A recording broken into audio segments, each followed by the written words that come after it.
आज के नए वीडियो में आपका एक बार फिर से स्वागत है। जो हम प्राकृतिक संसाधन वन पढ़ रहे थे यह उसके आगे का वीडियो है। तो आज के वीडियो का टॉपिक है इमारती लकड़ी का निष्कर्षण। तो आज का वीडियो हम स्टार्ट करते हैं।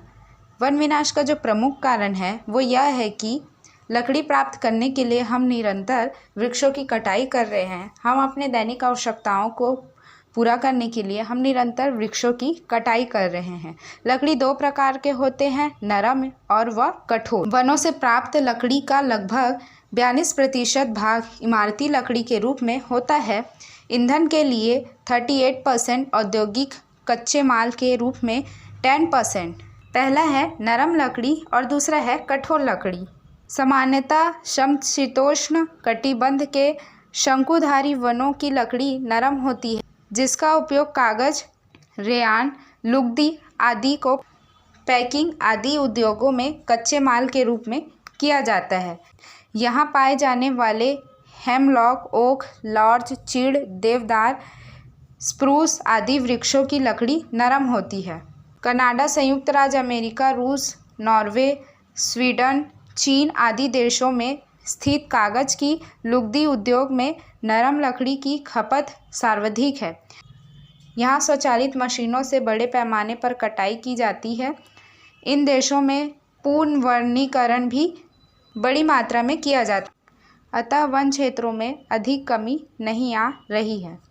कठोर वन, हार्डवुड, उष्णकटिबंधीय तथा मानसूनी वनों की लकड़ी कठोर होती है, जो मुख्यतः इमारतों, पुलों, रेल के डिब्बों, नावों तथा अन्य निर्माण के लिए प्रयुक्त की जाती है। औद्योगिक की कच्चे माल के रूप में कठोर लकड़ी उपयोग नगण्य है।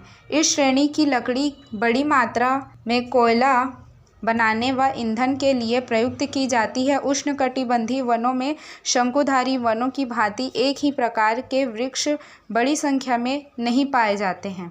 वनस्पति की विविधता के कारण इन वनों का पर्यावरणीय महत्व सर्वाधिक है। पृथ्वी का फेफड़ा किसे कहा जाता है, जो बड़ी मात्रा में ऑक्सीजन की आपूर्ति करने के कारण उष्णकटिबंधीय या भूमध्य रेखीय वनों को पृथ्वी के फेफड़े कहा जाता है। यहाँ पाए जाने वाले वृक्षों में महोगनी, चंदन, सिनकोन, रोजवुड, आयरनवुड, सागौन, शीशम, साल आदि प्रमुख हैं। कठोर लकड़ी के वन निरंतर घटते जा रहे हैं। अब आते हैं नीचे इमारती लकड़ी का उत्पादन। वनों में व्यापारिक उद्देश्य से इमारती लकड़ी प्राप्त करने के लिए बड़े पैमाने पर कटाई की जाती है। अनेक विकसित देश अपने वन संसाधनों को सुरक्षित रखते हुए घरेलू मांग की आपूर्ति व विकासशील देशों से करते हैं। उष्णकटिबंधीय वनों की निरंतर कटाई होने के कारण वन क्षेत्र जो है वो धीरे धीरे कम होता जा रहा है। विश्व के कठोर इमारती लकड़ी के लट्ठों का 100% उत्पादन व 90% निर्यात मात्रा विशेषतः उष्णकटिबंधीय देश करते हैं। इन देशों में वनों की कटाई राष्ट्रीय आय का प्रमुख स्रोत बना हुआ है। अकेला मलेशिया 1990 से पूर्व तक कठोर इमारती लकड़ी का 2/3 उत्पादन करता था। वर्तमान में Myanmar, Thailand, Malaysia, Indonesia, Ethiopia, Congo, Brazil व मध्य अमेरिका प्रमुख उत्पादक हैं। अधिक कटाई के कारण थाईलैंड के अधिकांश सागौन वन नष्ट हो चुके हैं। अब सागौन लकड़ी के निर्यात पर म्यांमार का लगभग एकाधिकार है। जहाज निर्माण व फर्नीचर में नष्ट होने के कारण सागौन के लट्ठे एशिया देशों से यूरोप को प्रचुरता से भेजा जाता है। क्यूबा, हैती, जमैका आदि मध्य अमेरिकी देशों में इमारती लकड़ी प्राप्त करने के लिए महोगनी वृक्षों की बड़ी पैमाने पर कटाई की जाती है। शीतोष्णकटिबंधीय प्रदेशों की तुलना में उष्णकटिबंधीय प्रदेशों में पुनर्वनीकरण बहुत ही कम मात्रा में हुआ है। यहाँ वनों की कटाई की दर पुनर्वनीकरण से 10 से 15 गुना अधिक है। इस प्रकार इमारती लकड़ी प्राप्त करने हेतु उष्णकटिबंधीय वनों का तीव्र विनाश अत्यंत चिंताजनक है। भारत विश्व के प्रमुख इमारती लकड़ी उत्पादन देशों में सम्मिलित है। भारतीय वनों से सैगोन, साल, देवदार, शीशम, चीड़, सुंदरी आदि वृक्षों को काटकर इमारती लकड़ी प्राप्त की जाती है। इन लकड़ियों को काटकर ही इमारती लकड़ियों को प्राप्त किया जाता है। हिमालयी क्षेत्र से सैगोन और साल की लकड़ी प्राप्त की जाती है। मध्य प्रदेश, महाराष्ट्र और छत्तीसगढ़, झारखंड, कर्नाटक, तमिलनाडु व पूर्व उत्तर से शीशम की लकड़ियां प्राप्त की जाती हैं। उत्तर प्रदेश, पंजाब व तमिलनाडु से चंदन की लकड़ी और दक्षिण भारत से चंदन की लकड़ी प्राप्त की जाती है और सुंदरी की लकड़ी जो है गंगा के डेल्टा से प्राप्त की जाती है। मध्य प्रदेश, कर्नाटक, महाराष्ट्र, छत्तीसगढ़, झारखंड, जम्मू कश्मीर व उड़ीसा इमारती लकड़ी के लिए प्रमुख उत्पादक है। तो इन राज्यों से इमारती लकड़ियां प्राप्त की जाती है। अब पढ़ेंगे खनन व वनों का प्रभाव।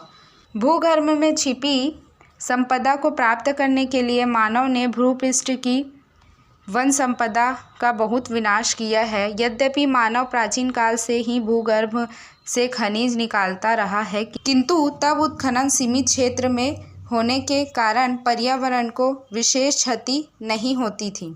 मानव के तकनीकी ज्ञान में वृद्धि तथा औद्योगिकी क्रांति के पश्चात उत्खनन क्षमता क्या हो गई है, बढ़ गई है। खनिज का उत्पादन जो क्या है निरंतर बढ़ता जा रहा है।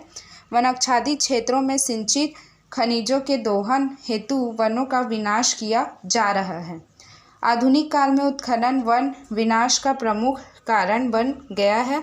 औद्योगिक अनियोजित एवं अनियंत्रित खनन से अधिक हानि हुई एवं पर्यावरण ह्रास की दर बढ़ गई। खनन के कारण निम्न प्रकार से वन विनाश होता है। तीसरा है उत्खनन से बने विशाल गर्तों तथा मलबे के ढेर पर निकट भविष्य में प्राकृतिक रूप से वन विकास की संभावना समाप्त हो जाती है। चौथा है खनन क्षेत्र वन क्षेत्र का संकुचन तथा जैव विविधता का नाश होता जा रहा है। पांचवा, वनों में चोरी छिपे किए जाने वाले अवैध एवं अव्यवस्थित खनन से वनों को सर्वाधिक हानि होती है। छठवां है खदानों तक पहुंचने के लिए परिवहन मार्गों के निर्माण से वन विनाश होता है। सातवां, वन क्षेत्र में स्थित खदानों के निकट ही खनिकों के आवास निर्माण हेतु वनों को साफ कर दिया जाता है। आठवां है खनन श्रमिक आसपास के वृक्षों का उपयोग ईंधन के रूप में करते हैं। नौवां, भूमि की परत दर परत खुदाई से क्षेत्र खोखला व कमजोर हो जाता है। इसके परिणाम स्वरूप जमीन धसकने व भूस्खलन से वन एवं जन हानि होती है। 10वां, विस्फोटकों तथा खनन धूलि से होने वाले प्रदूषण का दुष्प्रभाव वन प्राणियों एवं वनस्पति पर पड़ता है। 11वां, खनन गतिविधियों के प्रसार तथा वन क्षेत्रों के संकुचन से स्थानीय वायुमंडल में आर्द्रता घटती है। परिणाम स्वरूप वर्षा का औसत कम होता है तथा बंजर भूमि का प्रसार होने लगता है। तो बांध निर्माण से वनों पर क्या प्रभाव पड़ता है, हम यह पढ़ेंगे। बहुउद्देशीय परियोजनाओं के रूप में बड़े बांधों का निर्माण किया जाता है। निस्संदेह बांधों के निर्माण से आर्थिक विकास तो होता है। आर्थिक विकास इस प्रकार होता है कि जैसे बांधों का निर्माण होगा, किसानों को खेती करने के लिए जल की समस्या से जूझना नहीं पड़ेगा और लोगों को ज़्यादा से ज़्यादा रोजगार मिलेगा। तो इससे मनुष्य को आर्थिक विकास है, किंतु इसकी कीमत पर्यावरण हास्य के रूप में चुकानी पड़ती है। वन क्षेत्रों में बांध के निर्माण से पर्यावरण की अत्यधिक क्षति होती है। विश्व पर्यावरण की दृष्टि से सर्वाधिक महत्वपूर्ण उष्णकटिबंधीय वनों के लिए बनाए गए बड़े बांधों के निर्माण से अमूल्य वन संपदा नष्ट हो गई है। भारत में टिहरी बांध व नर्मदा सागर इसके प्रमुख उदाहरण हैं। वनाच्छादित क्षेत्रों में बांधों के निर्माण से निम्न प्रकार के वन विनाश होते हैं। पहला है बांध के डूबे क्षेत्र, अनेक से अमूल्य वन संपदा नष्ट हो जाती है। भारत में नर्मदा सागर सरोवर व टिहरी परियोजना से हजारों हेक्टेयर वन क्षेत्र नष्ट हो गया है। बांध निर्माण में संलग्न श्रमिकों व कर्मचारियों के रहने के लिए अस्थायी व स्थायी बस्तियों का निर्माण वनों को साफ करके किया जाता है। तीसरा, सिंचाई के लिए नहरों का निर्माण करने के लिए वनों को साफ किया जाता है। चौथा, सिंचाई की सुविधा उपलब्ध होने पर अधिक कृषि भूमि प्राप्त करने के लिए वन विनाश किया जाता है। पांचवा है, बांधों में सिंचित विशाल जल राशि के कारण निकटवर्ती क्षेत्र की जलवायु दशाओं में परिवर्तन से समूचे पारिस्थितिक तंत्रों में विसंगति आ जाती है। इससे प्राणी एवं वनस्पति जगत प्रभावित होता है।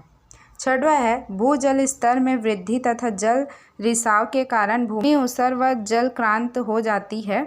इससे वनस्पति के विकास पर प्रतिकूल प्रभाव पड़ता है। सातवां, इसके बाद है बांधों का जनजातियों पर प्रभाव। बांध के निर्माण तथा वन विनाश से जनजाति जनसंख्या सर्वाधिक प्रभावित होती है। प्रायः सघन वन, घास के मैदान अथवा दुर्गम प्राकृतिक परिवेश में बड़ी संख्या में जनजाति समुदाय निवास करते हैं। मध्य अफ्रीकी पिग्मी तो भारत में नागा, गोंड आदि मूलतः वनों में निवास करने वाले जाति हैं। दैनिक जीवन की अधिकांश आवश्यकताएं वनों से पूरी होती हैं तथा वनों से एकत्रित फल व कंदमूल इनका भोजन है। कुछ आदिवासी समुदाय झूमिंग कृषि करते हैं। तो झूमिंग कृषि क्या है ये हम पढ़ेंगे। इसमें वनों को काटकर या जलाकर साफ की गई भूमि पर 2-3 वर्ष तक मोटे अनाज उत्पन्न किए जाते हैं। फिर क्षेत्र बदल लिया जाता है। यही झूमिंग खेती कहलाता है। इनके आवास वृक्ष की शाखाओं व टहनियों से तैयार किए जाते हैं। कुछ में वृक्ष की पत्तियों व छालों का प्रयोग तन ढकने के लिए किया जाता है। इस प्रकार जनजातियों का जीवन पूर्णतः प्राकृतिक वनों पर निर्भर होता है। खनन, बांध निर्माण या इमारती लकड़ी प्राप्त करने के लिए वाले वन विनाश से आदिवासियों पर निम्न प्रभाव पड़ते हैं। पहला तो है वन विनाश या वनों से दखल होने पर वनोपज पर जीवन निर्वाह करने वाले आदिवासियों आजीविका छिन जाती है। परियोजनागत पुनर्वास में वनवासी लोगों को प्राकृतिक आवास त्याग कर अपनी धरती से बिछोह की पीड़ा उन्हें आजीवन सालती रहती है, मतलब सताती रहती है। तीसरा है वनों के नष्ट होने से वनवासी एकत्रीकरण, पशुचारण, आखेट, लकड़ी काटना आदि ढंग से कृषि, मत्स्य खेत आदि परंपरागत व्यवसाय नहीं कर पाते हैं। वन तथा चारागाह से वंचित आदिवासियों के पास जीवन निर्वाह के लिए श्रमिक बनने के अतिरिक्त कोई चारा नहीं होता। चौथा क्या है, दुर्गम प्राकृतिक अंचलों में निवास के कारण आदिवासी संस्कृति एवं परंपरा अक्षुण्ण रहती है। वनों के नष्ट होने पर नवीन परिवेश में इनका सामाजिक संगठन कमजोर होने लगता है तथा अनूठी परंपराएं लुप्त होने लगती है। प्राकृतिक संसाधन का ये चैप्टर जो है समाप्त होता है। आपको वीडियो कैसा लगा कमेंट करके ज़रूर बताइएगा। वीडियो अच्छा लगा हो तो लाइक कर दीजिएगा, नहीं लगा तब भी लाइक कर दीजिएगा क्योंकि बहुत मेहनत लगता है वीडियो बनाने में। चैनल को सब्सक्राइब कर दीजिएगा। इस चैप्टर के जो बुक का PDF है वो आपको डिस्क्रिप्शन बॉक्स में या कमेंट सेक्शन में मिल जाएगा, तो एक बार उसे भी चेक कर लीजिएगा। और चैप्टर की जो और वीडियो है उसका भी लिंक आपको डिस्क्रिप्शन में मिल जाएगा, तो वह भी चेक कर लीजिएगा। और प्लीज़